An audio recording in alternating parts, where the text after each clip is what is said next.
सत श्री अकाल सारे प्यारे बच्चों नूं।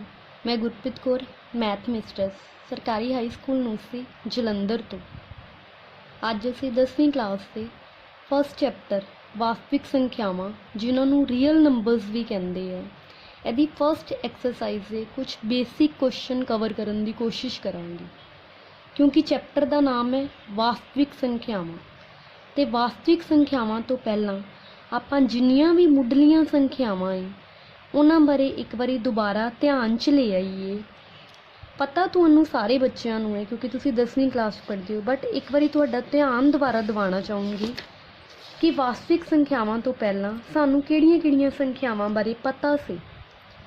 सब तो पहलां जदों तुसीं शुरू विच गिणती शुरू होई तां ओह गिणती 1 तो शुरू होई सी। 1 तो लैके 1 2 3 4 सोन अगे गिनती चली गई। यह गिनती सानू कुदरत तो मिली सी तां करके इन्हां नूं कुदरती संख्यावां भी कहंदे है। प्रकृति तो मिली सी गिनती तां करके इन्हां नूं प्रकृतिक संख्यावां भी कहंदे है। प्रकृतिक संख्यावां नैचुरल नंबर्स नेचर तो मिलियां संख्यावां 1 2 3 4 सोन सोन मतलब यह संख्यावां दा अंत नहीं हैगा। वड्डी तो वड्डी संख्या असीं दस नहीं सकते किन्नी है। उस तो बाद जदों किसी ने कहा कि मेरे कोल कोई पेन नहीं है, मेरे कोल कोई पेंसिल नहीं है, तो उन्होंने असीं मैथ की भाषा च की लिखांगे तो फिर साडे कोल गिनती विच सिफर भी इनकलूड हो गया, जीरो भी इनकलूड हो गया। जदों 1 तो पहला जीरो भी इनकलूड हो गया तो यह संख्यावां का नाम पिया पूर्ण संख्यावां। पूर्ण संख्यावां मीनस उन्हें पूरियां हो गई होल नंबर्स।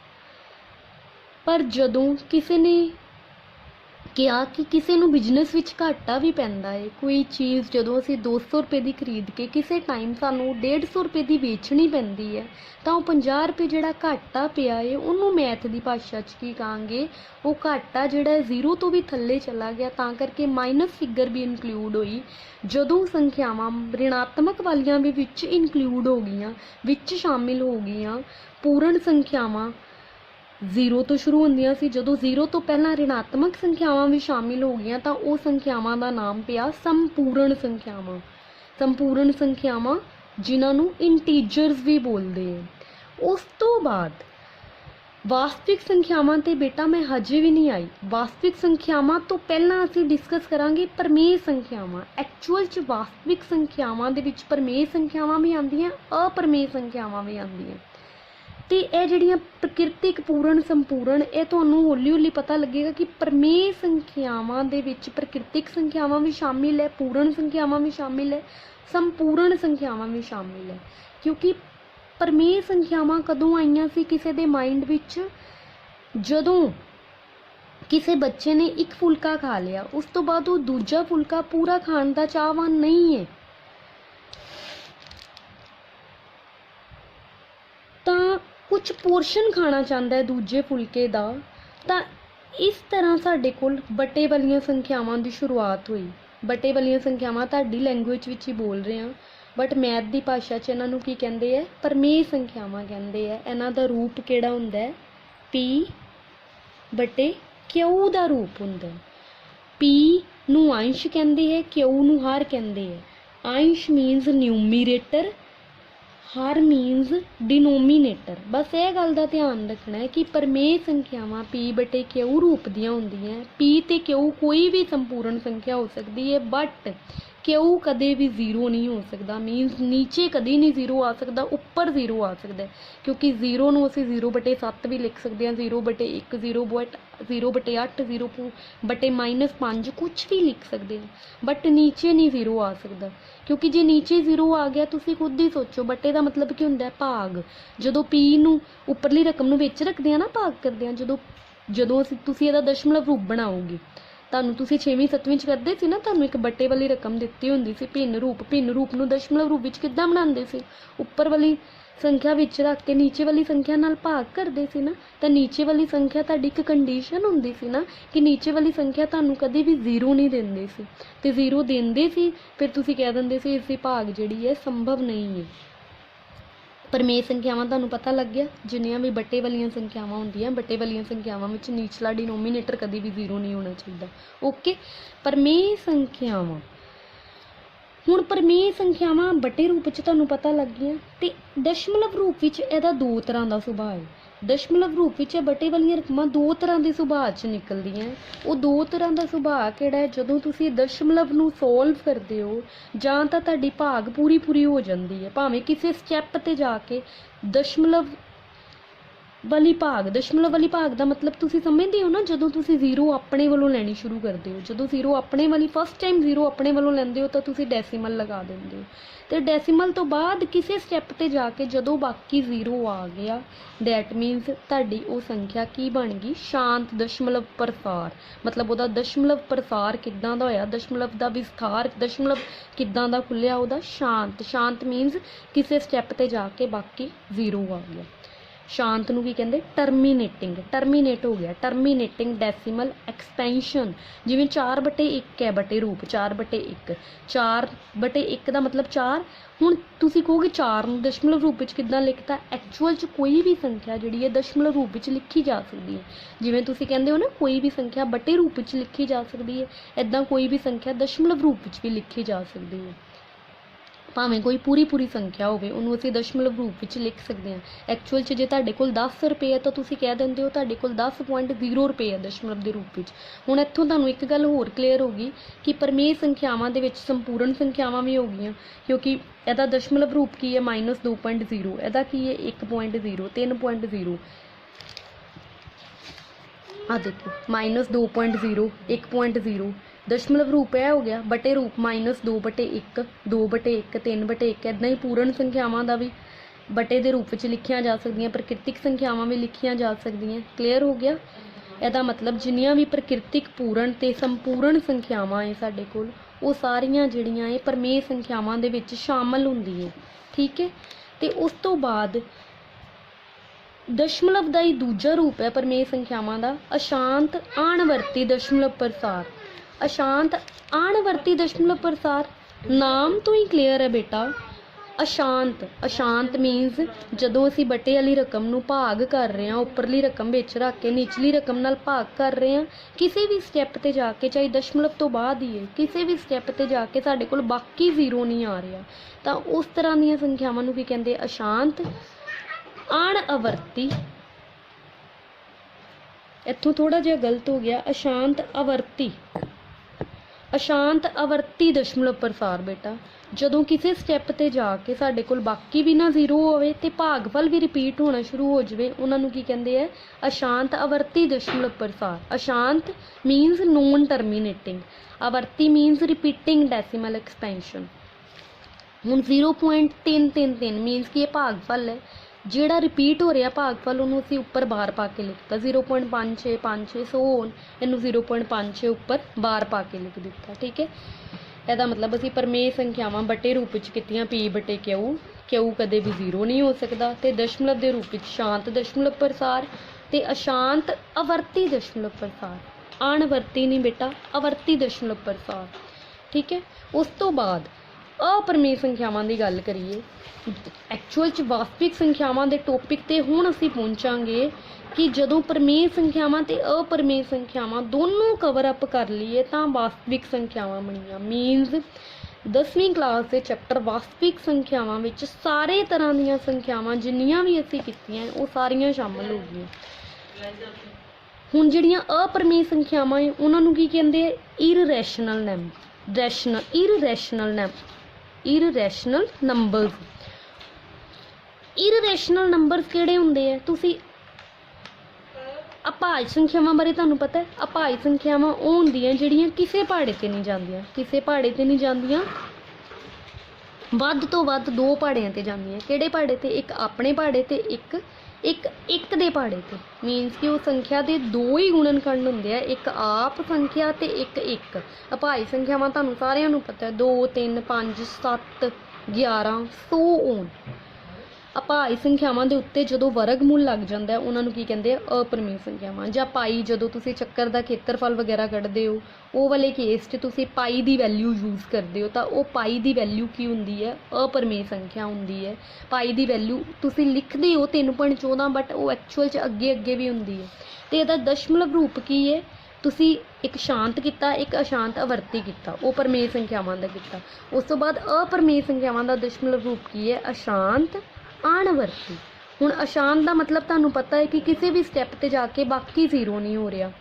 ਆਣਵਰਤੀ ਦਾ ਮਤਲਬ ਕੀ ਹੈ ਕਿ ਭਾਗਫਲ ਜਿਹੜਾ ਹੈ ਡੈਸੀਮਲ ਤੋਂ ਬਾਅਦ ਕਦੇ ਵੀ ਰਿਪੀਟ ਨਹੀਂ ਹੁੰਦਾ, ਕੋਈ ਹੋਰ ਆਈ ਜਾ ਰਿਹਾ ਹੈ।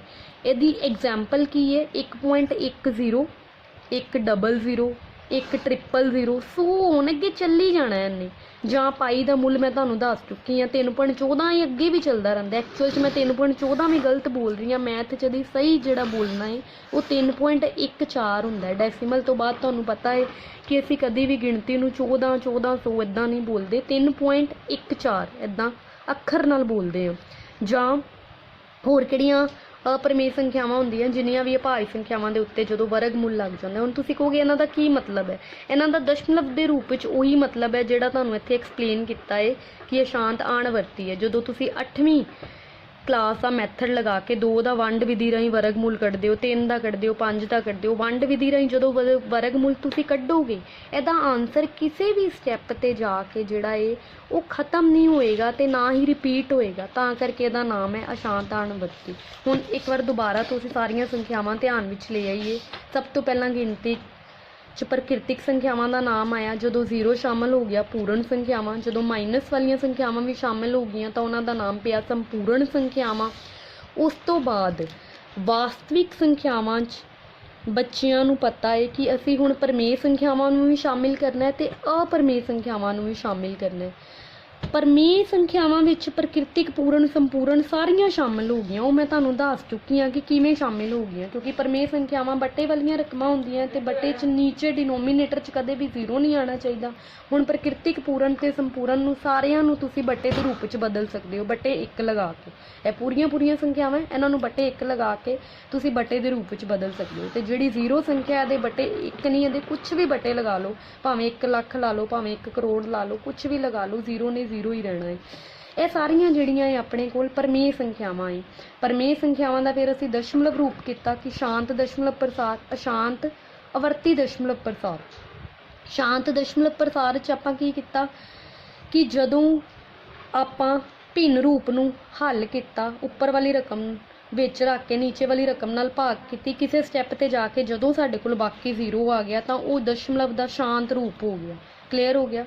ਉਸ ਤੋਂ ਬਾਅਦ ਦਸ਼ਮਲਵ ਦਾ ਅਸ਼ਾਂਤ ਰੂਪ ਕਿਹੜਾ ਹੁੰਦਾ ਹੈ? ਜਦੋਂ ਕਿਸੇ ਵੀ ਸਟੈਪ 'ਤੇ ਜਾ ਕੇ ਬਾਕੀ 0 ਨਾ ਆਵੇ ਅਤੇ ਭਾਗਫਲ ਜਿਹੜਾ ਹੈ ਰਿਪੀਟ ਹੋਣਾ ਸ਼ੁਰੂ ਹੋ ਜਾਵੇ, ਉਹਨੂੰ ਕਹਿੰਦੇ ਹੈ ਅਸ਼ਾਂਤ ਆਵਰਤੀ ਦਸ਼ਮਲਵ ਪ੍ਰਸਾਰ। ਉਸ ਤੋਂ ਬਾਅਦ ਵਾਰੀ ਆਈ ਅਪਰਮੇय ਸੰਖਿਆਵਾਂ ਦੀ। ਅਪਰਮੇय ਸੰਖਿਆਵਾਂ ਦੀ ਕਿਉਂਕਿ ਦਸ਼ਮਲਵ ਰੂਪ ਤੋਂ ਆਪਾਂ ਚੱਲਦੇ ਪਏ ਹਾਂ, ਦਸ਼ਮਲਵ ਦੀ ਪਹਿਲਾਂ ਡਿਸਕਸ ਕਰ ਲਈਏ। ਦਸ਼ਮਲਵ 'ਚ ਜਦੋਂ ਕਿਸੇ ਸਟੈਪ 'ਤੇ ਜਾ ਕੇ ਦਸ਼ਮਲਵ ਤੋਂ ਬਾਅਦ ਬਾਕੀ 0 ਆ ਗਿਆ, ਇੱਥੇ ਕਿਸੇ ਸਟੈਪ 'ਤੇ ਜਾ ਕੇ ਬਾਕੀ 0 ਨਹੀਂ ਆਇਆ ਅਤੇ ਭਾਗਫਲ ਵੀ ਰਿਪੀਟ ਹੋਣਾ ਸ਼ੁਰੂ ਹੋ ਗਿਆ। ਇੱਥੇ ਕਿਸੇ ਸਟੈਪ 'ਤੇ ਜਾ ਕੇ ਬਾਕੀ ਵੀ ਨਹੀਂ 0 ਆਇਆ ਅਤੇ ਭਾਗਫਲ ਵੀ ਨਹੀਂ ਰਿਪੀਟ ਹੋਣਾ ਸ਼ੁਰੂ ਹੋਇਆ, ਉਹਨੂੰ ਕਹਿੰਦੇ ਅਸ਼ਾਂਤ ਆਣਵਰਤੀ। ਕਿਉਂਕਿ ਭਾਗਫਲ ਰਿਪੀਟ ਹੋਣਾ ਨਹੀਂ ਸ਼ੁਰੂ ਹੋਇਆ ਤਾਂ ਕਰਕੇ ਆਣਵਰਤੀ ਹੈ। ਇਹਨਾਂ ਨੂੰ ਕੀ ਕਹਿੰਦੇ ਹੈ? ਟਰਮੀਨੇਟਿੰਗ ਸ਼ਾਂਤ। ਅਸ਼ਾਂਤ ਨੂੰ ਕਹਿੰਦੇ ਨੂਨ ਟਰਮੀਨੇਟਿੰਗ, ਆਵਰਤੀ ਨੂੰ ਕਹਿੰਦੇ ਰਿਪੀਟਿੰਗ। ਫਿਰ ਇੱਥੇ ਅਸ਼ਾਂਤ ਨੂਨ ਟਰਮੀਨੇਟਿੰਗ, ਅਣਵਰਤੀ ਨੂੰ ਨੂਨ ਰਿਪੀਟਿੰਗ, ਡੈਸੀਮਲ ਐਕਸਪੈਂਸ਼ਨ। ਕਲੀਅਰ ਹੋ ਗਿਆ। ਹੁਣ ਇਹਦੀਆਂ ਐਗਜ਼ਾਮਪਲਸ ਆਪਾਂ ਡਿਸਕਸ ਕਰ ਚੁੱਕੇ ਹਾਂ। ਜਦੋਂ ਆਪਾਂ ਪਰਮੇय ਸੰਖਿਆਵਾਂ ਅਤੇ ਅਪਰਮੇय ਸੰਖਿਆਵਾਂ ਦੋਨਾਂ ਨੂੰ ਸ਼ਾਮਿਲ ਕਰ ਲਿਆ, ਉਹ ਸਾਡੇ ਕੋਲ ਬਣ ਗਈਆਂ ਵਾਸਤਵਿਕ ਸੰਖਿਆਵਾਂ, ਸਾਡੀ 10ਵੀਂ ਕਲਾਸ ਦਾ ਫਸਟ ਚੈਪਟਰ। ਹੁਣ ਸਾਡਾ ਫਸਟ ਚੈਪਟਰ, ਸਭ ਤੋਂ ਪਹਿਲਾਂ ਜਿਹੜਾ ਇਹ ਤੁਹਾਨੂੰ ਮਸਵ ਬਾਰੇ ਪਤਾ ਹੋਣਾ ਚਾਹੀਦਾ। ਮਸਵ ਤੁਸੀਂ 5ਵੀਂ 6ਵੀਂ 'ਚ ਵੀ ਕਰ ਚੁੱਕੇ ਹੋ। ਮਸਵ, ਮਹੱਤਮ, ਸਮਾਪ, ਵਰਤਕ। ਮਹੱਤਮ, ਸਮਾਪ, ਵਰਤਕ। ਤੁਸੀਂ ਇਹ ਲਿਖੇ ਤੇ ਨਾ ਜਾਓ, ਤੁਸੀਂ ਟੈਨਸ਼ਨ ਨਹੀਂ ਲੈਣੀ ਕਿ ਇੰਨਾ ਕੁਝ ਲਿਖਿਆ ਹੋਇਆ। ਤੁਹਾਨੂੰ ਸਟੈਪ ਬਾਈ ਸਟੈਪ ਹਰ ਗੱਲ ਕਲੀਅਰ ਹੋ ਜਾਣੀ ਹੈ। ਤੁਸੀਂ ਜਿੰਨਾ ਮੈਂ ਸਮਝਾ ਰਹੀ ਹਾਂ ਬਸ ਓਨਾ ਦੇਖੀ ਜੋ, ਅੱਗੇ ਨਜ਼ਰ ਚਾਹੇ ਨਾ ਮਾਰੋ। ਜਿੰਨਾ ਕੁ ਮੈਂ ਸਮਝਾ ਰਹੀ ਹਾਂ ਬਸ ਓਨਾ ਦੇਖੀ ਜੋ। ਤੁਹਾਡਾ ਟੌਪਿਕ ਕੀ ਹੈ? ਯੂਕਲਿਡ ਵੰਡ ਐਲਗੋਰਿਥਮ ਰਾਹੀਂ ਮਸਵ ਪਤਾ ਕਰਨਾ। ਹੁਣ ਯੂਕਲਿਡ ਵੰਡ ਐਲਗੋਰਿਥਮ ਇੱਕ ਵਾਰੀ ਤੁਸੀਂ ਭੁੱਲ ਜਾਓ। ਤੁਸੀਂ 5ਵੀਂ 6ਵੀਂ 'ਚ ਮਸਵ ਪਤਾ ਕਰਦੇ ਸੀ। ਮਹੱਤਮ, ਸਮਾਪ, ਵਰਤਕ, ਜਿਹਨੂੰ ਇੰਗਲਿਸ਼ 'ਚ ਕੀ ਕਹਿੰਦੇ ਹੈ? HCF, highest common factor. Highest common factor, ਵੱਡੇ ਤੋਂ ਵੱਡਾ ਸਾਂਝਾ ਗੁਣਨਖੰਡ। ਤੇ ਤੁਸੀਂ ਪੰਜਵੀਂ ਛੇਵੀਂ ਚ ਕਿੱਦਾਂ ਕਰਦੇ ਸੀ? ਤੁਹਾਨੂੰ ਦੋ ਸੰਖਿਆਵਾਂ ਦਿੱਤੀਆਂ ਹੁੰਦੀਆਂ ਸੀ, ਉਹਨਾਂ ਦਾ ਮਹੱਤਵ ਕੱਢਦੇ ਸੀ। ਜੇ ਤੁਹਾਨੂੰ ਯਾਦ ਹੋਵੇ ਤੁਸੀਂ ਇਹ ਵਿਧੀ ਲਗਾਉਂਦੇ ਸੀ। ਇਹ ਵਿਧੀ ਨੂੰ ਕੀ ਕਹਿੰਦੇ ਸੀ? ਵੰਡ ਵਿਧੀ ਜਾਂ ਭਾਗ ਵਿਧੀ। ਤੁਹਾਨੂੰ ਪੰਜਵੀਂ ਚ ਛੇਵੀਂ ਚ ਕਿਹਾ ਜਾਂਦਾ ਸੀ, ਪੰਜਵੀਂ ਚ ਜ਼ਿਆਦਾਤਰ ਕਿਹਾ ਜਾਂਦਾ ਸੀ, ਛੇਵੀਂ ਚ ਭਾਜ ਗੁਣਨਖੰਡ ਵਿਧੀ ਆਪਣੇ ਕੋਲ ਆ ਜਾਂਦੀ ਸੀ। ਤੁਸੀਂ ਕੀ ਕਰਦੇ ਸੀ? ਵੰਡ ਵਿਧੀ ਰਾਹੀਂ ਮਹੱਤਵ ਪਤਾ ਕਰਦੇ ਸੀ। ਸਭ ਤੋਂ ਪਹਿਲਾਂ ਤੁਹਾਨੂੰ ਟੀਚਰ ਕਹਿੰਦਾ ਸੀ ਕਿ ਦਿੱਤੀਆਂ ਸੰਖਿਆਵਾਂ ਵਿੱਚੋਂ ਵੱਡੀ ਸੰਖਿਆ ਲਿਖ ਲਓ, ਵੱਡੀ ਸੰਖਿਆ ਲਿਖ ਲਓ। ਫਿਰ ਵੱਡੀ ਸੰਖਿਆ, ਹੁਣ ਕਿਉਂਕਿ ਤੁਸੀਂ 10ਵੀਂ ਕਲਾਸ 'ਚੋਂ ਤਾਂ ਕਰਕੇ ਵੱਡੀ ਸੰਖਿਆ ਹੈ ਤਾਂ ਉਹਦੇ ਖੁੱਲੇ ਮੂੰਹ ਦਾ ਨਿਸ਼ਾਨ ਪਾਤਾ। 225 135 ਤੋਂ ਵੱਡਾ ਹੈ, ਵੱਡੀ ਸੰਖਿਆ।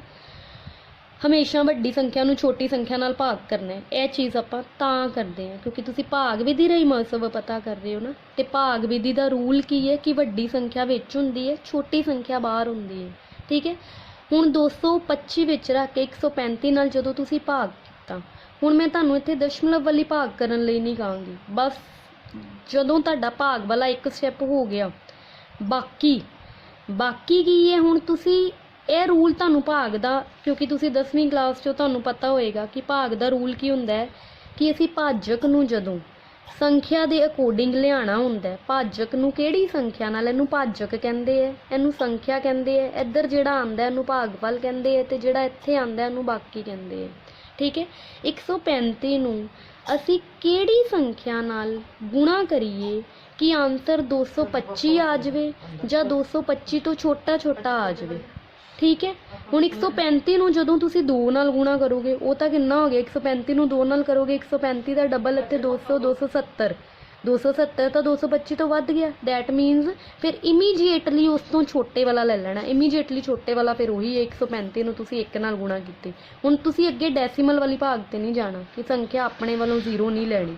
ਠੀਕ ਹੈ। ਇੱਥੇ ਹੀ ਸਟੋਪ ਹੋ ਜਾਣਾ ਕਿਉਂਕਿ ਪੰਜਵੀਂ ਤੁਸੀਂ ਇਦਾਂ ਹੀ ਕਰਦੇ ਸੀ ਨਾ। ਹੁਣ ਜਿਹੜਾ ਫਸਟ ਸਟੈਪ 'ਚ ਬਾਕੀ ਆਇਆ ਉਹ ਸੈਕਿੰਡ ਸਟੈਪ ਦਾ ਭਾਜਕ ਬਣ ਗਿਆ। ਇਹ ਵਾਲਾ ਭਾਜਕ ਹੁਣ ਸਾਡੇ ਕੋਲ ਭਾਜ ਬਣ ਗਿਆ, ਜਿਹਨੂੰ ਸੰਖਿਆ ਕਹਿੰਦੇ ਆ।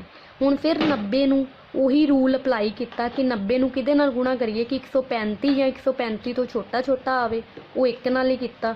ਫਿਰ ਸਾਡੇ ਕੋਲ 45 ਬਾਕੀ ਆ ਗਿਆ। ਉਸ ਤੋਂ ਬਾਅਦ ਸੇਮ ਉਹੀ ਰੂਲ ਤੇ 45 ਵਿੱਚ ਰੱਖ ਕੇ 90 ਫਿਰ ਭਾਜ ਬਣ ਗਿਆ, 90 ਫਿਰ ਸੰਖਿਆ ਬਣ ਗਈ। ਤਾਂ 45 ਨੂੰ ਕਿਹਦੇ ਨਾਲ ਗੁਣਾ ਕੀਤਾ ਕਿ ਆਨਸਰ ਜਿਹੜਾ ਹੈ 90 ਜਾਂ 90 ਤੋਂ ਛੋਟਾ ਆਵੇ, ਉਹ ਪੂਰੀ ਚਲੇਗੀ।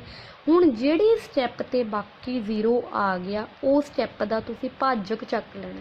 ਉਹ ਸਟੈਪ ਦਾ ਜਿਹੜਾ ਭਾਜਕ ਹੈ ਉਹੀ ਤੁਹਾਡੇ ਕੋਲ ਸ਼ੁਰੂ ਵਾਲੀਆਂ ਦਿੱਤੀਆਂ ਦੋ ਸੰਖਿਆਵਾਂ ਦਾ ਜਿਹੜਾ ਹੈ ਉਹ ਮਹੱਤਵ ਹੋ ਗਿਆ। ਕਲੀਅਰ ਹੋ ਗਿਆ? ਇਹ ਤੁਸੀਂ ਕੋਈ ਨਵੀਂ ਗੱਲ ਨਹੀਂ ਕੀਤੀ। ਇਹਦੇ 'ਚੋਂ ਇਹ ਕੁਐਸਚਨ ਦਾ 10ਵੀਂ ਕਲਾਸ ਦਾ ਜਿਹੜਾ ਇਹਦਾ ਅੱਧਾ ਪੋਰਸ਼ਨ ਹੈ ਕੁਐਸਚਨ ਦਾ, ਉਹ ਤਾਂ ਤੁਹਾਨੂੰ ਪੰਜਵੀਂ 'ਚ ਹੀ ਆਉਂਦਾ ਸੀ। ਠੀਕ ਹੈ। ਬਾਕੀ ਰਹਿ ਗਈ ਗੱਲ ਲਿਖਣ ਵਾਲੀ, ਉਹ 10ਵੀਂ ਕਲਾਸ 'ਚ ਆਪਾਂ। ਹੁਣ ਯੂਕਲਿਡ ਕੀ ਹੈ? ਯੂਕਲਿਡ ਇੱਕ ਮੈਥਮੈਟੀਸ਼ੀਅਨ ਸੀ ਜਿਹਨੇ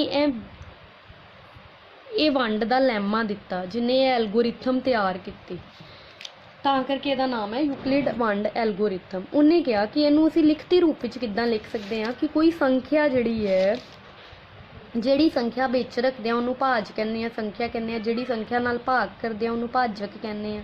ਤੇ ਯੂਕਲਿਡ ਵੰਡ ਐਲਗੋਰਿਥਮ ਸਾਨੂੰ ਕੀ ਕਹਿੰਦੀ? ਇਹ ਵੀ ਤੁਸੀਂ ਪੰਜਵੀਂ 'ਚ ਯਾਦ ਹੈ, ਤੁਸੀਂ ਪੜਤਾਲ ਕਰਦੇ ਹੁੰਦੇ ਸੀ। ਤੁਹਾਨੂੰ ਕਹਿੰਦੇ ਸੀ ਭਾਗ ਦੀ ਪੜਤਾਲ ਕਰੋ। ਉਹਦੇ ਤੁਸੀਂ ਲਿਖਦੇ ਸੀ ਸੰਖਿਆ ਬਰਾਬਰ ਹੈ ਭਾਜਕ ਗੁਣਾ ਭਾਗਫਲ ਜਮਾ ਬਾਕੀ। ਕਈ ਬੱਚੇ ਸੰਖਿਆ ਨੂੰ ਭਾਜ ਲਿਖਦੇ ਸੀ। ਠੀਕ ਹੈ। ਇਹਨੂੰ ਇੰਗਲਿਸ਼ ਕੀ ਕਹਿੰਦੇ ਆ? ਸੰਖਿਆ ਜਾਂ ਭਾਜ ਨੂੰ ਕੀ ਕਹਿੰਦੇ? ਡਿਵੀਡੈਂਡ। ਡਿਵੀਡੈਂਡ ਮੀਨਸ ਕਿਹਨੂੰ ਭਾਗ ਕਰਨਾ ਹੈ, ਤਾਂ ਕਰਕੇ ਇਹਦਾ ਨਾਮ ਪਿਆ ਡਿਵੀਡੈਂਡ। ਭਾਜਕ ਮੀਨਸ ਡਿਵਾਈਜ਼ਰ, ਜਿਹਦੇ ਨਾਲ ਭਾਗ ਕਰਨਾ ਹੈ। ਭਾਗਫਲ ਮੀਨਸ ਕੁਆਸ਼ੈਂਟ, ਜਿੰਨਾ ਆਨਸਰ ਆਣਾ ਰਾਈਟ ਸਾਈਡ ਤੇ। ਬਾਕੀ ਮੀਨਸ ਜਿੰਨਾ ਨੀਚੇ ਆਨਸਰ ਆਣਾ ਰਿਮਾਈਂਡਰ। ਹੁਣ ਜੋ ਅਸੀਂ ਇੱਥੇ ਪ੍ਰੈਕਟੀਕਲੀ ਕੀਤਾ ਇੱਥੇ ਲਿਖਤੀ ਕਰ ਲੈਣਾ। 225 ਜਿਹੜਾ ਹੈ 225 ਨੂੰ ਜਦੋਂ 135 ਨਾਲ ਭਾਗ ਕੀਤਾ, ਸੇਮ ਇਹ ਵਾਲੇ ਰੂਲ ਦੇ ਅਕੋਰਡਿੰਗ ਭਾਜਕ ਗੁਣਾ ਭਾਗਫਲ ਜਮਾ ਬਾਕੀ ਲਿਖ ਲਿਆ। ਹੁਣ ਜਦੋਂ ਤੱਕ ਸਾਡੇ ਕੋਲ ਬਾਕੀ 0 ਨਹੀਂ ਆ ਜਾਂਦਾ, ਅਸੀਂ ਯੂਕਲਿਡ ਵੰਡ ਐਲਗੋਰਿਥਮ ਲਗਾਈ ਜਾਣੀ ਹੈ ਲਿਖਤੀ ਰੂਪ ਵਿੱਚ ਵੀ। ਫਿਰ ਨੈਕਸਟ ਸਟੈਪ 'ਚ ਸਾਡੇ ਕੋਲ ਸੰਖਿਆ ਕੀ ਬਣ ਗਈ? 135। ਸੰਖਿਆ ਬਰਾਬਰ ਹੈ ਭਾਜਕ 90 ਗੁਣਾ ਭਾਗਫਲ ਜਮਾ ਬਾਕੀ। ਇੱਦਾਂ ਹੀ ਥਰਡ ਸਟੈਪ ਆਪਾਂ ਲਿਖ ਲਿਆ। ਥਰਡ ਸਟੈਪ 'ਤੇ ਹੁਣ ਬਾਕੀ 0 ਆ ਗਿਆ, ਇਸ ਲਈ ਇਹ ਦੋਨਾਂ ਸੰਖਿਆਵਾਂ ਦਿੱਤੀਆਂ ਸੰਖਿਆਵਾਂ ਦਾ ਜਿਹੜਾ ਮਹੱਤਵ ਹੋਇਆ, ਇਹਨੂੰ ਮਹੱਤਵ ਨੂੰ ਇੱਦਾਂ ਲਿਖ ਲਓ ਚਾਹੇ ਇੱਦਾਂ ਲਿਖ ਲਓ। ਇਹ ਦੋਨਾਂ ਸੰਖਿਆਵਾਂ ਦਾ ਮਹੱਤਵ ਸਾਡੇ ਕੋਲ ਕੀ ਆ ਗਿਆ? ਆਖਰੀ ਭਾਜਕ, ਜਿਹਨੂੰ ਕੀ ਕਹਿੰਦੇ ਆ? ਆਪਣੇ ਕੋਲ ਕੀ ਆ ਗਿਆ 45 ਆ ਗਿਆ। ਇਹਦਾ ਮਤਲਬ ਜਿਹੜੇ ਸਟੈਪ ਤੇ ਤੁਹਾਡੇ ਕੋਲ ਬਾਕੀ 0 ਆ ਜਾਵੇ ਉੱਥੇ ਹੀ ਤੁਹਾਡੀ ਯੂਕਲਿਡ ਵੰਡ ਐਲਗੋਰਿਥਮ ਜਿਹੜੀ ਹੈ ਯੂਕਲਿਡ ਵੰਡ ਐਲਗੋਰਿਥਮ ਤੁਹਾਡੀ ਸਮਾਪਤ ਹੋ ਜਾਣੀ ਹੈ ਤੇ ਤੁਹਾਡਾ ਆਨਸਰ ਜਿਹੜਾ ਹੈ ਅਖੀਰਲਾ ਭਾਜਕ ਜਿਹੜਾ ਹੈ ਉਹ ਤੁਹਾਡਾ ਆਨਸਰ ਹੋਣਾ ਹੈ।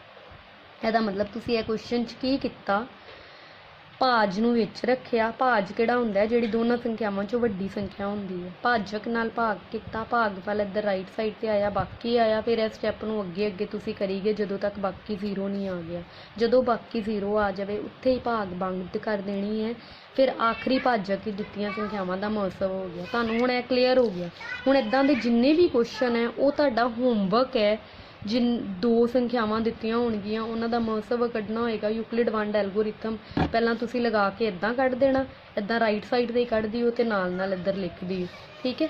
ਉਸ ਤੋਂ ਬਾਅਦ ਬੱਚੇ ਇੱਕ ਥਿਓਰੈਟੀਕਲ ਜਿਹਾ ਕੁਐਸਚਨ ਹੈ। ਜਿਹੜੇ ਕੁਐਸਚਨਸ ਨੂੰ ਬੱਚੇ ਬੋਰਿੰਗ ਮੰਨਦੇ ਹੈ, ਇੱਕ ਵਾਰ ਸਮਝ ਲਓ ਕਿੱਦਾਂ ਕਰਨੇ। ਜਦੋਂ ਸਮਝ ਲੱਗ ਗਏ ਮੈਨੂੰ ਲੱਗਦਾ ਫਿਰ ਤੁਹਾਨੂੰ ਬੋਰਿੰਗ ਨਹੀਂ ਲੱਗਣਗੇ। ਕੁਐਸਚਨ ਕੀ ਹੈ, ਦਿਖਾਓ ਕਿ ਕੋਈ ਵੀ ਧਨਾਤਮਕ ਟਾਂਕ ਸੰਪੂਰਨ ਸੰਖਿਆ 6Q ਜਾਂ 6Q ਜਮਾ 3 ਜਾਂ 6Q ਜਮਾ 5 ਦੇ ਰੂਪ ਦੀ ਹੁੰਦੀ ਹੈ, ਉੱਥੇ Q ਕੋਈ ਸੰਪੂਰਨ ਸੰਖਿਆ ਹੈ। ਦੁਬਾਰਾ ਸਮਝੋ, ਸ਼ੋ ਦੈਟ ਕੋਈ ਵੀ ਧਨਾਤਮਕ ਟਾਂਕ ਸੰਪੂਰਨ ਸੰਖਿਆ, ਧਨਾਤਮਕ ਮੀਨਸ ਜਮਾ ਵਾਲੀ ਰਕਮ, ਟਾਂਕ ਮੀਨਸ ਇੱਕ ਟਾਂਕ ਸੰਖਿਆਵਾਂ ਹੁੰਦੀਆਂ, ਇੱਕ ਜਿਸ ਸੰਖਿਆਵਾਂ ਹੁੰਦੀਆਂ। ਟਾਂਕ ਸੰਖਿਆਵਾਂ ਜਿਹੜੀਆਂ 2 ਦੇ ਪਹਾੜੇ ਤੇ ਪੂਰੀਆਂ ਨਹੀਂ ਜਾਂਦੀਆਂ। ਸੰਪੂਰਨ ਸੰਖਿਆਵਾਂ ਤੁਸੀਂ ਡਿਸਕਸ ਕਰ ਚੁੱਕੇ ਹੋ ਸ਼ੁਰੂ 'ਚ। ਕਹਿੰਦੇ ਇਹ ਵੈਸੇ ਸਾਨੂੰ ਦੇਖਣ ਤੋਂ ਹੀ ਕਲੀਅਰ ਹੋ ਰਿਹਾ ਕਿਉਂਕਿ ਤੁਸੀਂ 10ਵੀਂ ਕਲਾਸ ਦੇ ਬੱਚੇ ਹੋ, ਤੁਹਾਨੂੰ ਪਤਾ ਲੱਗ ਰਿਹਾ ਟਾਂਕ ਸੰਖਿਆਵਾਂ ਕਿਉਂਕਿ 6Q ਜਿਹੜਾ ਹੈ ਉਹ 2 ਦਾ ਗੁਣਜ ਹੈ। ਤਾਂ ਕਰਕੇ ਵਿੱਚ ਜਦੋਂ 1 ਜੁੜ ਗਿਆ, ਟਾਂਕ ਸੰਖਿਆ ਜੁੜ ਗਈ ਤਾਂ ਇਹ ਟਾਂਕ ਸੰਖਿਆ ਹੀ ਹੈ। ਇਹ ਵੀ ਟਾਂਕ ਸੰਖਿਆ, ਇਹ ਵੀ ਟਾਂਕ ਸੰਖਿਆ ਹੈ ਕਿਉਂਕਿ ਵਿੱਚ ਟਾਂਕ ਸੰਖਿਆ ਜਦੋਂ ਜਿਸਤ ਸੰਖਿਆ ਦੇ ਵਿੱਚ, ਕਿਉਂਕਿ 6Q ਜਿਸ ਸੰਖਿਆ ਨਾ, ਜਦੋਂ ਜਿਸ ਸੰਖਿਆ ਦੇ ਵਿੱਚ ਟਾਂਕ ਸੰਖਿਆ ਜੁੜੇਗੀ ਤਾਂ ਉਹ ਟਾਂਕ ਸੰਖਿਆ ਹੀ ਬਣੇਗੀ। ਥੋੜ੍ਹਾ ਜਿਹਾ ਤਾਂ ਸਾਨੂੰ ਇੱਥੋਂ ਹੀ ਕੁਐਸਚਨ ਕਲੀਅਰ ਹੋ ਗਿਆ। ਜਿੱਥੇ Q ਕੀ ਹੈ, ਕੋਈ ਵੀ ਸੰਪੂਰਨ ਸੰਖਿਆ। ਹੁਣ ਸੰਪੂਰਨ ਸੰਖਿਆ ਬਾਰੇ ਮੈਂ ਡਿਟੇਲ 'ਚ ਨਹੀਂ ਜਾਵਾਂਗੀ, ਤੁਹਾਨੂੰ ਪਤਾ ਹੈ। ਇੰਗਲਿਸ਼ ਕੀ ਹੈ, show that any positive odd ਸੰਪੂਰਨ ਸੰਖਿਆ means integer is of the form 6Q + 1 or 6Q + 3 or 6Q + 5 where Q is some integer।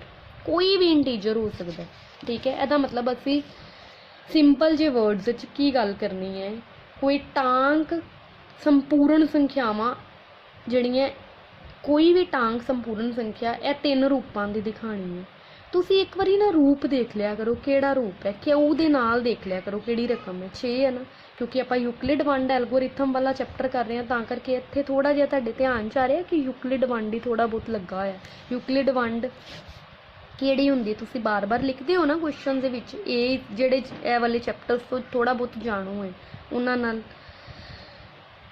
ਗੱਲ ਕਰ ਰਹੀ ਹਾਂ ਮੈਂ। A = BQ + R। ਯੂਕਲਿਡ ਵੰਡ ਐਲਗੋਰਿਥਮ 'ਚ A ਕੀ ਹੈ, ਸੰਖਿਆ। ਐਕਚੁਅਲ 'ਚ ਇਹ ਗੱਲ ਮੈਨੂੰ ਉਦੋਂ ਪਹਿਲੇ ਕੁਐਸਚਨ 'ਚ ਹੀ ਕਲੀਅਰ ਕਰ ਦੇਣੀ ਚਾਹੀਦੀ ਸੀ, ਜਿੱਥੇ ਤੁਸੀਂ ਲਿਖਦੇ ਹੋ ਨਾ ਸੰਖਿਆ ਬਰਾਬਰ ਹੈ ਭਾਜਕ ਗੁਣਾ ਭਾਗਫਲ ਜਮਾ ਬਾਕੀ। A ਕੀ ਹੈ, ਸੰਖਿਆ। B ਕੀ ਹੈ, ਭਾਜਕ। Q ਭਾਗਫਲ ਤੇ R ਬਾਕੀ, ਠੀਕ ਹੈ। ਆਪਾਂ ਕੀ ਕਰਨਾ ਹੈ ਕਿ ਜਿਹੜਾ ਰੂਪ ਸਾਨੂੰ ਬਣਾਉਣ ਲਈ ਕਿਹਾ ਹੈ ਆਪਾਂ ਇੱਕ ਸੰਖਿਆ ਮੰਨ ਲੈਣੀ। ਉਹ ਸੰਖਿਆ ਕਿਹੜੀ ਮੰਨ ਲੈਣੀ, ਧਨਾਤਮਕ ਸੰਖਿਆ ਮੰਨ ਲਈ ਆਪਣਾ। ਧਨਾਤਮਕ ਦੇ ਨਾਲ ਤੁਸੀਂ ਸੰਪੂਰਨ ਵਰਡ ਵੀ ਲਿਖ ਦਿਓ, ਸੰਪੂਰਨ, ਕਿਉਂਕਿ ਸਾਨੂੰ ਡੈਫੀਨੇਸ਼ਨ 'ਚ ਉਹਨਾਂ ਨੇ ਉੱਪਰ ਸੰਪੂਰਨ ਕਿਹਾ। ਅਸੀਂ A ਕੋਈ ਧਨਾਤਮਕ ਸੰਪੂਰਨ ਸੰਖਿਆ ਮੰਨ ਲਈ। ਹੁਣ ਧਨਾਤਮਕ ਸੰਪੂਰਨ ਸੰਖਿਆ ਮੰਨੀ ਹੈ ਨਾ, ਦੈਟ ਮੀਨਸ ਜਦੋਂ ਆਪਾਂ ਅਖੀਰ ਤੇ ਇਹਨੂੰ ਸੋਲਵ ਕਰੀ ਜਾਵਾਂਗੇ ਸਾਡੇ ਕੋਲ ਇਹਦੇ ਵਿੱਚ ਜਿਸਤ ਵੀ ਆਉਣਗੀਆਂ, ਟਾਂਕ ਵੀ ਆਉਣਗੀਆਂ। ਫਿਰ ਆਪਾਂ ਜਿਸਤ ਨੂੰ ਛੱਡ ਦੇਣਾ, ਸਿਰਫ ਟਾਂਕ ਰੱਖ ਲੈਣੀ। ਟਾਂਕ ਤੁਹਾਨੂੰ ਚੈੱਕ ਕਰਨਾ ਆਉਂਦਾ ਹੀ ਹੈ, ਠੀਕ ਹੈ। ਉਸ ਤੋਂ ਬਾਅਦ ਤੁਸੀਂ ਇੱਕ ਚਲਾਕੀ ਵਰਤਣੀ ਹੈ। ਤੁਸੀਂ ਰੂਪ ਦੇਖ ਲਿਆ ਕਰੋ ਕਿ ਕੁਐਸਚਨ ਵਿੱਚ ਜ਼ਿਆਦਾਤਰ ਕੁਐਸਚਨ 'ਚ ਇੱਦਾਂ ਹੀ ਹੁੰਦਾ, ਕੁਝ ਕੁ ਕੁਐਸਚਨ 'ਚ ਇੱਦਾਂ ਨਹੀਂ ਹੁੰਦਾ। ਉਹ ਚਲਾਕੀ ਕੀ ਹੈ ਕਿ Q ਦੇ ਨਾਲ ਕਿਹੜੀ ਰਕਮ ਹੈ 6, ਤੁਸੀਂ B ਨੂੰ 6 ਮੰਨ ਲੈਣਾ ਕਿਉਂਕਿ ਆਪਾਂ A ਨੂੰ ਬਾਅਦ 'ਚੋਂ ਯੂਕਲਿਡ ਵਾਲਾ ਰੂਪ ਦੇਣਾ ਨਾ, ਉਹ ਯੂਕਲਿਡ ਵਾਲੇ ਰੂਪ 'ਚ B ਦੀ ਲੋੜ ਪਏਗੀ ਤੁਹਾਨੂੰ। B ਨੂੰ ਤੁਸੀਂ 6 ਮੰਨ ਲੈਣਾ। ਜਿਹੜਾ ਵੀ ਰਕਮ 'ਚ ਤੁਹਾਡੇ ਕੋਲ ਰੂਪ ਆਏਗਾ ਉਹ ਰੂਪ 'ਚ Q ਦੇ ਨਾਲ ਜਿਹੜੀ ਰਕਮ ਹੋਏਗੀ ਉਹ B ਨੂੰ ਮੰਨ ਲੈਣਾ, ਠੀਕ ਹੈ। ਉਸ ਤੋਂ ਬਾਅਦ A = BQ + R ਆ ਗਿਆ ਤੁਹਾਡੇ ਕੋਲ। ਹੁਣ ਫਿਰ R, ਕਿਉਂਕਿ ਜਿਹੜੇ ਬੱਚਿਆਂ ਨੂੰ ਭਾਗ ਵਿਧੀ ਦੇ ਸਾਰੇ ਰੂਲ ਪਤਾ ਹੈ, ਭਾਗ ਕਰਨ ਦੇ ਰੂਲ ਪਤਾ ਹੈ, ਤੁਹਾਨੂੰ ਇਹ ਜ਼ਰੂਰ ਪਤਾ ਹੈ ਕਿ ਜਿਹੜਾ ਬਾਕੀ ਹੈ ਉਹ ਭਾਜਕ ਤੋਂ ਛੋਟਾ ਆਉਂਦਾ। ਹੁਣ ਭਾਜਕ ਕੀ ਹੈ 6 ਤੋਂ ਛੋਟਾ ਆਏਗਾ ਨਾ, ਕਿਉਂਕਿ ਜਿਹੜੀ ਤੁਸੀਂ ਪਹਿਲਾ ਕੁਐਸਚਨ ਕੀਤਾ ਸੀ ਉਹ ਪਹਿਲੇ ਕੁਐਸਚਨ 'ਚ ਤੁਹਾਡਾ ਬਾਕੀ 90 ਆਇਆ ਸੀ, ਉਹ 135 ਤੋਂ ਛੋਟਾ ਆਇਆ ਸੀ ਨਾ, ਕਿਉਂਕਿ 135 ਜਾਂ 135 ਤੋਂ ਵੱਡਾ ਆ ਹੀ ਨਹੀਂ ਸਕਦਾ। ਜੇ 135 ਜਾਂ 135 ਤੋਂ ਵੱਡਾ ਆ ਗਿਆ ਦੈਟ ਮੀਨਸ ਤੁਸੀਂ ਕਿਸੇ ਸਟੈਪ ਤੇ ਭਾਗ ਗਲਤ ਕੀਤੀ ਹੈ। ਸਪੋਜ਼ ਕਰ ਲਓ, ਮੈਂ ਤੁਹਾਨੂੰ ਇੱਥੇ ਕਰਕੇ ਦਿਖਾਉਂਦੀ ਹਾਂ, ਜਿਵੇਂ ਤੁਸੀਂ 24 ਹੈ, 24 ਨੂੰ 3 ਨਾਲ ਭਾਗ ਕਰਨੀ ਹੈ, ਠੀਕ ਹੈ। ਹੁਣ ਜਿਹੜਾ ਬੱਚਾ ਕਹਿ ਰਿਹਾ ਏ 3 7 21 ਕਿ ਮੈਂ ਤਾਂ ਬਾਕੀ ਨੂੰ ਭਾਜਕ ਦੇ ਬਰਾਬਰ ਕਰਤਾ, ਉਹਨੇ ਉਹ ਟੀਚਰ ਨੂੰ ਚਿੰਤਾ 'ਚ ਪਾਤਾ, ਬਟ ਬਾਅਦ ਚੋਂ ਜਦੋਂ ਟੀਚਰ ਨੇ ਧਿਆਨ ਨਾਲ ਦੇਖਿਆ ਤਾਂ ਉਹ ਕੁਐਸਚਨ ਗਲਤ ਸੀ ਬੱਚੇ ਦਾ। ਜਿਹੜਾ ਸੀ ਉਹਨੇ ਇੱਕ ਸਟੈਪ ਅੱਗੇ ਹੋਰ ਜਾਣਾ ਸੀ, ਇੱਕ ਸਟੈਪ ਅੱਗੇ ਹੋਰ ਕਿਹੜਾ ਜਾਣਾ ਸੀ, ਉਹਨੇ 3 ਨੂੰ 8 ਨਾਲ ਗੁਣਾ ਕਰਨੀ ਸੀ। ਕਿਉਂਕਿ ਆਪਾਂ ਬੋਲਦੇ ਹੁੰਦੇ ਆ ਭਾਗ ਵਿੱਚ ਕਿ 3 ਨੂੰ ਕਿਹੜੀ ਸੰਖਿਆ ਨਾਲ ਗੁਣਾ ਕਰੀਏ ਕਿ ਆਨਸਰ 24 ਜਾਂ 24 ਤੋਂ ਛੋਟਾ ਛੋਟਾ ਆਵੇ। ਆਪਾਂ ਬੋਲਦੇ ਹਾਂ ਆਨਸਰ 24 ਜਾਂ 24 ਤੋਂ ਛੋਟਾ ਛੋਟਾ ਆਵੇ। ਜੇ 24 ਨਹੀਂ ਹੈਗਾ ਤਾਂ ਉਹਦੇ ਤੋਂ ਇਮੀਡੀਏਟਲੀ ਛੋਟਾ ਛੋਟਾ ਆਵੇ, ਪਰ 24 3 ਦੇ ਪਹਾੜੇ 'ਚ ਹੈਗਾ। ਮੇਰੀ ਗੱਲ ਸਮਝ ਗਏ ਨਾ? ਇਹਦਾ ਮਤਲਬ ਜਿਹੜਾ ਬਾਕੀ ਹੈ ਉਹ ਬਾਕੀ ਭਾਜਕ ਤੋਂ ਛੋਟਾ ਹੋਣਾ ਚਾਹੀਦਾ, ਠੀਕ ਹੈ। ਛੋਟਾ ਇਮੀਡੀਏਟਲੀ ਛੋਟਾ ਕਿਹੜਾ ਹੈ? ਜਿਵੇਂ ਜੇ ਭਾਜਕ 6 ਹੈ ਤਾਂ ਬਾਕੀ ਜਿਹੜਾ 5 ਤੱਕ ਹੋ ਸਕਦਾ। ਹੁਣ ਇੱਥੇ ਮੈਂ 6 ਲਿਖਿਆ, ਉਹ 6 ਗਲਤ ਹੈ, 5 ਤੱਕ ਹੋ ਸਕਦਾ ਆਪਣੇ ਕੋਲ, ਠੀਕ ਹੈ। ਆਰ 0 ਤੋਂ ਲੈ ਕੇ 5 ਤੱਕ ਕੋਈ ਵੀ ਹੋ ਸਕਦਾ।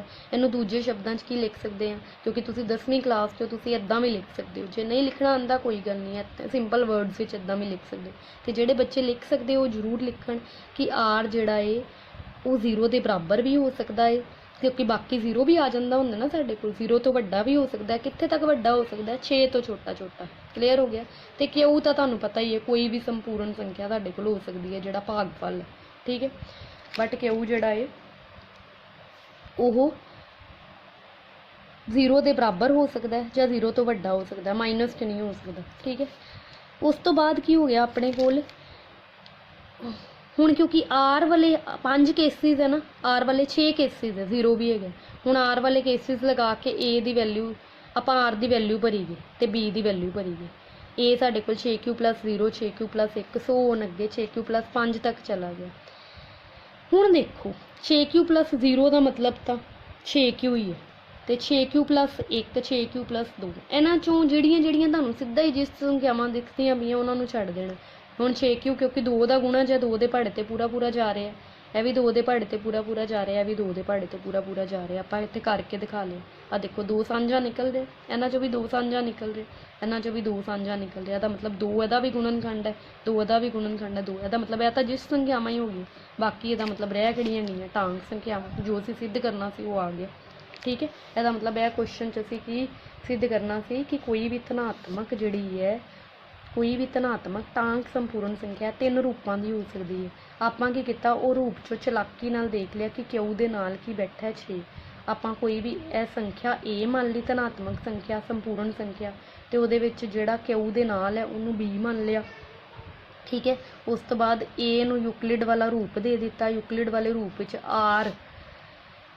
ਆਰ ਦੇ ਕੇਸਿਸ ਲਗਾ ਕੇ ਕਿ ਜਿਹੜਾ ਰਿਮਾਈਂਡਰ ਹੈ ਅਤੇ ਜਿਹੜਾ ਬਾਕੀ ਉਹ ਭਾਜਕ ਤੋਂ ਛੋਟਾ ਛੋਟਾ ਆਵੇ, ਉਹ ਸਾਡੇ ਕੋਲ 6 ਕੇਸ ਬਣੇ। 6 ਕੇਸਿਸ 'ਚੋਂ ਜਿਸਤ ਸੰਖਿਆਵਾਂ ਨੂੰ ਅਸੀਂ ਉੱਦਾਂ ਹੀ ਕੱਢ ਦੇਣਾ, ਅਤੇ ਉਸ ਤੋਂ ਬਾਅਦ ਜਿਹੜੀਆਂ ਰਹਿ ਗਈਆਂ ਟਾਂਗ ਸੰਖਿਆਵਾਂ ਉਹ ਸਾਡਾ ਆਨਸਰ ਆ ਗਿਆ। ਕਲੀਅਰ ਹੋ ਗਿਆ?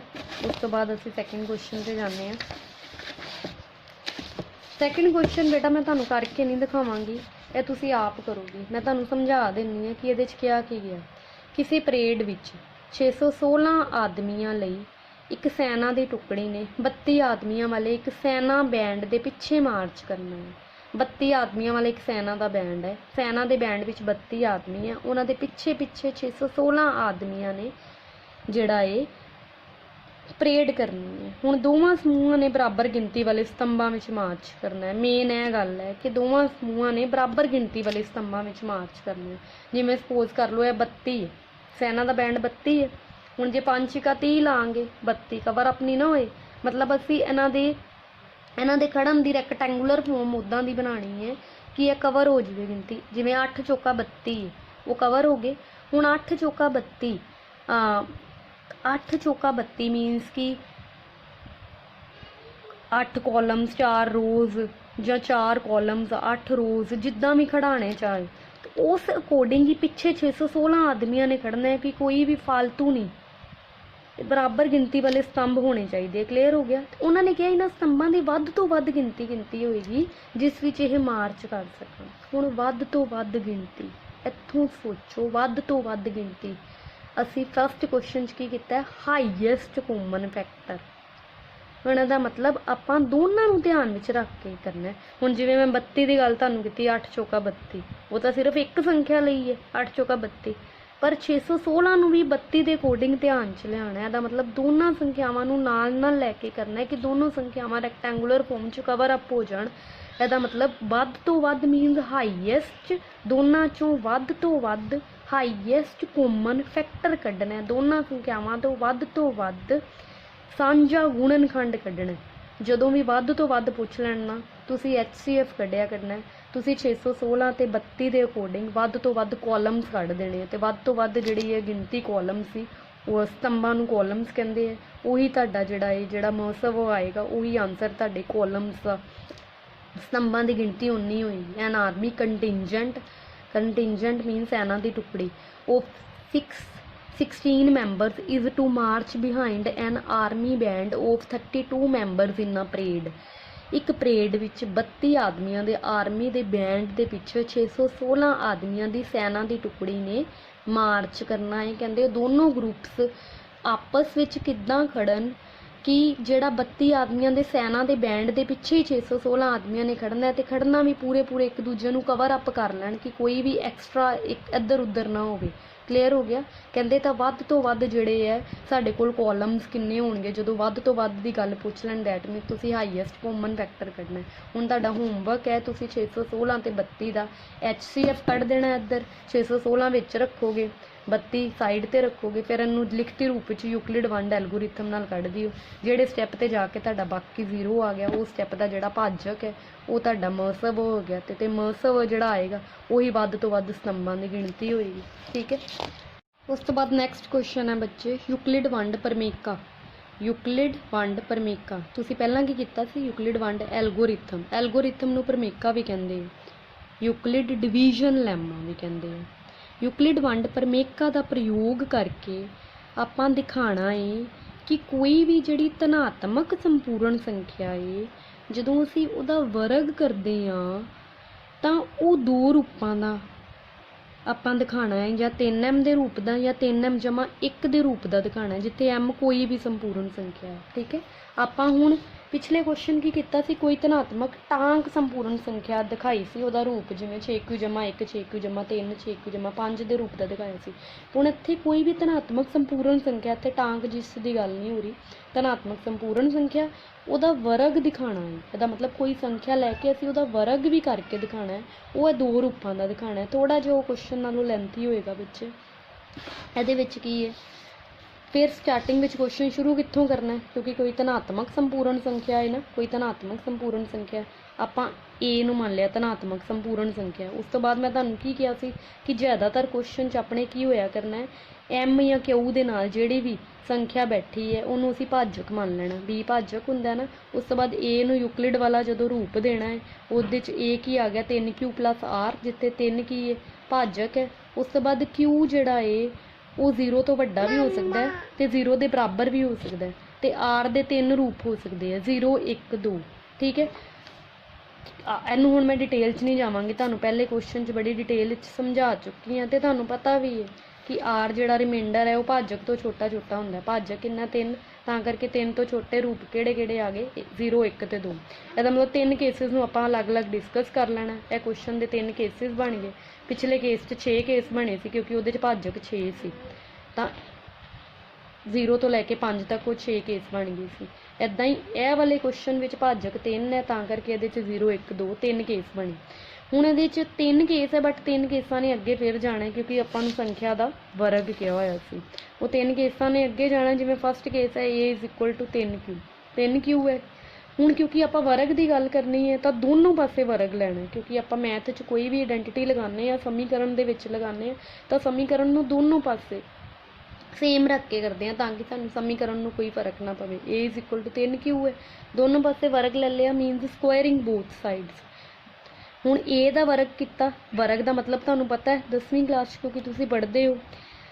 ਵਰਗ ਦਾ ਮਤਲਬ ਹੁੰਦਾ ਹੈ ਕਿਸੇ ਸੰਖਿਆ ਨੂੰ ਜਦੋਂ ਅਸੀਂ ਆਪਣੇ ਨਾਲ ਹੀ ਗੁਣਾ ਕਰਦੇ ਹਾਂ। ਹੁਣ 3q ਦਾ ਵਰਗ ਇੱਥੇ ਆਪਣੇ ਨਾਲ ਹੀ ਗੁਣਾ ਕਰਦੇ ਹਾਂ ਨਾ। ਸਪੋਜ਼ ਕਰ ਲਓ ਜਿਵੇਂ 2 ਹੈ, 2 ਦਾ ਵਰਗ ਹੈ ਤਾਂ ਉਹ ਸੰਖਿਆ ਨੂੰ ਅਸੀਂ ਉਹਦੇ ਨਾਲ ਹੀ ਗੁਣਾ ਕੀਤਾ ਹੁੰਦਾ। ਜਿਵੇਂ 4 ਹੈ, 4 ਦਾ ਵਰਗ 4 ਨੂੰ 4 ਨਾਲ ਹੀ ਗੁਣਾ ਕੀਤਾ ਹੁੰਦਾ। ਠੀਕ ਹੈ। a ਦਾ ਵਰਗ ਬਰਾਬਰ ਇੱਧਰ ਕੀ ਹੈ 3q ਦਾ ਵਰਗ। 3q ਦਾ ਵਰਗ ਜਦੋਂ ਇਹਨੂੰ ਐਕਸਪੈਂਡ ਕੀਤਾ, ਹੁਣ ਦੁਬਾਰਾ ਤੋਂ ਆਪਾਂ ਕੁਐਸਚਨ ਤੇ ਆਉਣਾ ਹੈ ਕਿ ਆਪਾਂ ਵਰਗ ਨੂੰ ਕਿਹੜਾ ਰੂਪ ਲਿਆਉਣਾ ਹੈ, ਜਾਂ 3m ਦਾ ਰੂਪ ਲਿਆਉਣਾ ਜਾਂ 3m ਜਮਾ 1 ਦਾ ਰੂਪ ਲਿਆਉਣਾ। ਹੁਣ ਇੱਥੇ 9q ਦੀ ਘਾਤ 2। ਹੁਣ 3m ਜਮਾ 1 ਦਾ ਰੂਪ ਤਾਂ ਅਸੀਂ ਇਹਨੂੰ ਲਿਆ ਨਹੀਂ ਸਕਦੇ। 3m ਜਮਾ 1 ਦਾ ਰੂਪ ਨਹੀਂ ਲਿਆ ਸਕਦੇ। 3m ਦਾ ਰੂਪ ਸਿੱਧਾ ਹੀ ਬਣਦਾ ਪਿਆ। ਇਹਦੇ ਚੋਂ 3 ਸਾਂਝਾ ਕੱਢ ਲਿਆ। ਅੰਦਰ ਜਿਹੜੀ ਵੀ ਸੰਖਿਆ ਬੱਚੇ ਉਹ ਸਾਰਿਆਂ ਨੂੰ ਚੁੱਪ ਕਰਕੇ ਤੁਸੀਂ m ਦਾ ਨਾਮ ਦੇ ਦਿਓ ਤੇ ਲਿਖ ਦਿਓ m ਬਰਾਬਰ ਜਿਹਨੂੰ ਵੀ ਤੁਸੀਂ m ਮੰਨਿਆ। ਸਾਰਾ ਅੰਦਰ ਜੋ ਵੀ ਆਲਤੂ ਫਾਲਤੂ ਹੁੰਦਾ ਬ੍ਰੈਕਟ ਦੇ ਵਿੱਚ ਉਹਨੂੰ ਸਾਰੇ ਨੂੰ ਤੁਸੀਂ m ਲਿਖ ਦੇਣਾ। ਠੀਕ ਹੈ। ਬ੍ਰੈਕਟ ਵਾਲੀ ਤੁਸੀਂ ਸੰਖਿਆ ਦੀ ਟੈਨਸ਼ਨ ਨਹੀਂ ਲੈਣੀ, ਉਹਨੂੰ ਤੁਸੀਂ m ਲਿਖ ਦਿਆ ਕਰਨਾ। ਉਹ m ਸੰਪੂਰਨ ਸੰਖਿਆ ਦੇ ਵਿੱਚ ਕਵਰ ਅਪ ਹੋ ਜਾਏਗੀ। ਉਸ ਤੋਂ ਬਾਅਦ ਆਪਾਂ ਫਸਟ ਕੇਸ ਆਪਾਂ ਸ਼ੋ ਕਰ ਦਿੱਤਾ ਕਿ ਜਦੋਂ ਫਸਟ ਕੇਸ ਵਿੱਚ ਸਾਡੇ ਕੋਲ ਬਾਕੀ 0 ਸੀ ਤਾਂ ਉਹਦਾ ਵਰਗ ਲਿਆ, ਸਾਡੇ ਕੋਲ 3m ਦਾ ਰੂਪ ਆ ਗਿਆ। ਇੱਦਾਂ ਹੀ ਸੈਕਿੰਡ ਕੇਸ ਵਿੱਚ ਜਦੋਂ ਬਾਕੀ ਸਾਡੇ ਕੋਲ 1 ਹੈ, ਉਦੋਂ ਜਦੋਂ ਦੋਨੋਂ ਪਾਸੇ ਵਰਗ ਲਾਂਗੇ। ਹੁਣ ਦੇਖੋ ਇੱਧਰ a ਦਾ ਵਰਗ, ਇੱਧਰ 3q ਜਮਾ 1 ਪੂਰੇ ਦੀ ਘਾਤ 2। ਹੁਣ ਇੱਥੇ ਇੱਕ ਫਾਰਮੂਲਾ ਬਣਦਾ ਪਿਆ। ਉਹ ਫਾਰਮੂਲਾ ਜੇ ਤੁਸੀਂ ਧਿਆਨ ਨਾਲ ਦੇਖੋ, ਤੁਸੀਂ 7ਵੀਂ 8ਵੀਂ 'ਚ ਆਇਡੈਂਟੀਟੀਜ਼ ਕਰਦੇ ਹੋ a ਜਮਾ b ਪੂਰੇ ਦੀ ਘਾਤ 2। ਹੁਣ ਇੱਥੇ a ਨੂੰ ਇਹ ਵਾਲੇ a ਨਾਲ ਕਨਫਿਊਜ਼ ਨਾ ਕਰ ਦਿਓ, ਕਿਉਂਕਿ ਫਾਰਮੂਲੇ 'ਚ ਮੈਂ ਉਹੀ a ਲਿਖਿਆ ਹੋਇਆ, ਬਟ ਤੁਸੀਂ ਹੁਣ ਕਨਫਿਊਜ਼ ਨਹੀਂ ਹੋਣਾ। ਇੱਥੇ ਸਾਈਡ ਤੇ ਆਪਾਂ ਆਇਡੈਂਟੀਟੀ ਲਗਾ ਦੇਣੀ, ਕਿਉਂਕਿ a ਜਮਾ ਪੂਰੇ ਦੀ ਘਾਤ 2, a ਦੀ ਘਾਤ 2 ਜਮਾ b ਦੀ ਘਾਤ 2 ਜਮਾ 2ab। ਇਹਨੂੰ ਕਈ ਬੱਚੇ ਇੱਦਾਂ ਵੀ ਲਿਖਦੇ a ਦੀ ਘਾਤ 2 ਜਮਾ 2ab ਜਮਾ b ਦੀ ਘਾਤ 2। ਜਿਹੜਾ ਮਰਜ਼ੀ ਰੂਪ ਲਿਖ ਦਿਓ। ਮੈਂ ਉੱਪਰਲੇ ਰੂਪ ਨਾਲ ਇਹ ਕੁਐਸਚਨ ਕੀਤਾ ਹੈ, ਤੁਸੀਂ ਨੀਚਲੇ ਰੂਪ ਨਾਲ ਵੀ ਕਰ ਸਕਦੇ ਹੋ। ਠੀਕ ਹੈ। ਹੁਣ ਇਹਦੇ 'ਚ ਕੀ ਹੈ, a ਸਾਡੇ ਕੋਲ ਕੀ ਸੀ 3q, ਕਿਉਂਕਿ ਆਪਣੇ ਕੋਲ ਕੁਐਸਚਨ ਹੈ ਨਾ। ਆ ਦੇਖੋ ਕੁਐਸਚਨ 'ਚ ਕੀ ਹੈ 3q ਜਮਾ 1। ਇਹਦਾ ਮਤਲਬ a ਸਾਡੇ ਕੋਲ ਕੀ ਹੈ 3q ਤੇ b ਸਾਡੇ ਕੋਲ ਕੀ ਹੈ 1 ਹੈ। ਆਪਾਂ ਆਇਡੈਂਟੀਟੀ ਲਗਾਤੀ a ਦੀ ਘਾਤ 2 ਜਮਾ b ਦੀ ਘਾਤ 2 ਜਮਾ 2ab। ਕਲੀਅਰ ਹੋ ਗਿਆ। a ਦੀ ਘਾਤ 2 3 ਨੂੰ 3, ਇਹ ਮੈਨੂੰ ਨਹੀਂ ਲੱਗਦਾ, ਮੈਨੂੰ ਡਿਟੇਲ 'ਚ ਤੁਹਾਨੂੰ ਸਮਝਾਉਣ ਦੀ ਲੋੜ ਹੈ। 3q ਦੀ ਘਾਤ 2 9q ਦੀ ਘਾਤ 2। 1 ਨੂੰ 2 ਵਾਰੀ ਖੋਲਿਆ 1, 2 ਤੀਏ 6, 6 ਨੂੰ 1 ਨਾਲ ਗੁਣਾ ਕੀਤੀ 6q। ਹੁਣ ਆਪਾਂ ਫਿਰ ਦੁਬਾਰਾ ਕੁਐਸਚਨ ਤੇ ਆਈਏ। ਕੁਐਸਚਨ 'ਚ ਕੀ ਸੀ, ਆਪਾਂ ਜਾਂ ਤਾਂ 3m ਦਾ ਰੂਪ ਬਣਾਉਣਾ ਜਾਂ 3m ਜਮਾ 1। ਕਿਉਂਕਿ ਕੁਐਸਚਨ ਤੇ ਦੁਬਾਰਾ ਜ਼ਰੂਰ ਸੋਚਿਆ ਕਰੋ ਕਿ ਆਪਾਂ ਆਣਾ ਕਿੱਥੇ ਹੈ। ਇਹ ਨਾ ਹੋਵੇ ਆਪਾਂ ਹੱਲ ਕਰਦੇ ਕਰਦੇ ਉਲਝ ਜਾਈਏ ਕਿ ਆਪਾਂ ਕਿੱਥੇ ਪਹੁੰਚਣਾ ਸੀ। ਆਪਾਂ ਵਰਗ ਲਿਆ, ਦੋਨਾਂ ਪਾਸੇ ਵਰਗ ਲਿਆ। ਉਸ ਤੋਂ ਬਾਅਦ ਵਰਗ ਦਾ ਸੱਜਾ ਪਾਸਾ ਆਪਾਂ ਇਹ ਰੂਪ ਦਾ ਹੌਲੀ ਹੌਲੀ ਲੈ ਕੇ ਆਉਣਾ। ਹਮੇਸ਼ਾ ਹਰ ਕੇਸ ਵਿੱਚ ਜੋ ਵੀ ਕੁਐਸਚਨ ਹੋਏਗਾ ਆਪਾਂ ਉਹ ਰੂਪ ਲੈ ਕੇ ਆਉਣਾ ਹੁੰਦਾ ਹਮੇਸ਼ਾ ਸੱਜਾ ਪਾਸਾ। ਹੁਣ ਇਹਦੇ ਵਿੱਚ 3m ਦੇ ਰੂਪ ਦਾ ਤਾਂ ਹੋ ਨਹੀਂ ਸਕਦਾ, 3m ਜਮਾ 1 ਦੇ ਰੂਪ ਦਾ ਕੋਸ਼ਿਸ਼ ਕਰਦੇ ਹਾਂ। 1 ਨੂੰ ਸਾਈਡ ਤੇ ਕਰ ਲਿਆ, ਇਹਨਾਂ ਦੋਨਾਂ ਚੋਂ 3 ਸਾਂਝਾ ਨਿਕਲ ਸਕਦਾ, ਅੰਦਰ ਜਿਹੜਾ ਵੀ ਰਹਿ ਗਿਆ ਉਹਨੂੰ m ਦਾ ਨਾਮ ਦੇ ਦਿੱਤਾ। ਠੀਕ ਹੈ। ਇਹਦਾ ਮਤਲਬ ਜਦੋਂ ਆਪਣੇ ਕੋਲ ਬਾਕੀ 1 ਸੀ ਆਪਾਂ ਉਦੋਂ ਵੀ ਆਪਾਂ ਉਹ ਸੰਖਿਆ ਦਾ ਵਰਗ ਆਪਾਂ ਸਿੱਧ ਕਰ ਦਿੱਤਾ ਕਿ ਆਪਾਂ 3m ਜਮਾ 1 ਦੇ ਰੂਪ ਦਾ ਸਿੱਧ ਕਰ ਦਿੱਤਾ।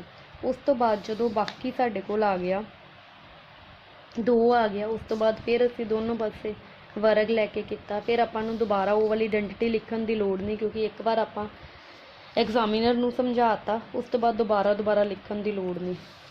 a ਜਮਾ b ਦੀ ਘਾਤ 2, a ਦੀ ਘਾਤ 2 ਜਮਾ b ਦੀ ਘਾਤ 2 ਜਮਾ 2ab। ਉਸ ਤੋਂ ਬਾਅਦ ਜਦੋਂ ਇਹਨੂੰ ਐਕਸਪੈਂਡ ਕੀਤਾ, ਐਕਸਪੈਂਡ ਕਰਨ ਤੋਂ ਬਾਅਦ ਫਿਰ ਅਸੀਂ ਦੁਬਾਰਾ ਕੁਐਸਚਨ ਤੇ ਆਈਏ ਕਿ ਆਪਾਂ ਰੂਪ ਕਿਹੜਾ ਬਣਾਉਣਾ, 3m ਜਾਂ 3m ਜਮਾ 1 ਦਾ ਰੂਪ ਬਣਾਉਣਾ। ਹੁਣ 3m ਦਾ ਰੂਪ ਤਾਂ ਸਾਨੂੰ ਸਿੱਧਾ ਦਿਖਦਾ ਨਹੀਂ ਪਿਆ, ਨਾ ਹੀ 3m ਜਮਾ 1 ਦਾ ਰੂਪ ਬਣਾਉਣਾ। ਇਹਦੇ 'ਚ ਥੋੜ੍ਹੀ ਜਿਹੀ ਸਾਨੂੰ ਮਿਹਨਤ ਕਰਨੀ ਪਏਗੀ। ਜਿਹੜੀਆਂ ਦੋ ਰਕਮਾਂ 'ਚੋਂ 3 ਸਾਂਝਾ ਨਿਕਲ ਸਕਦਾ ਉਹਨਾਂ ਨੂੰ ਇਕੱਠਿਆਂ ਲਿਖ ਲਿਆ ਤੇ 4 ਨੂੰ ਸੈਪਰੇਟ ਲਿਖ ਲਿਆ। 4 ਤੇ ਥੋੜ੍ਹੀ ਜਿਹੀ ਚਲਾਕੀ ਵਰਤ ਲਈ, 4 ਚੋਂ 1 ਸੈਪਰੇਟ ਕੱਢ ਲਿਆ।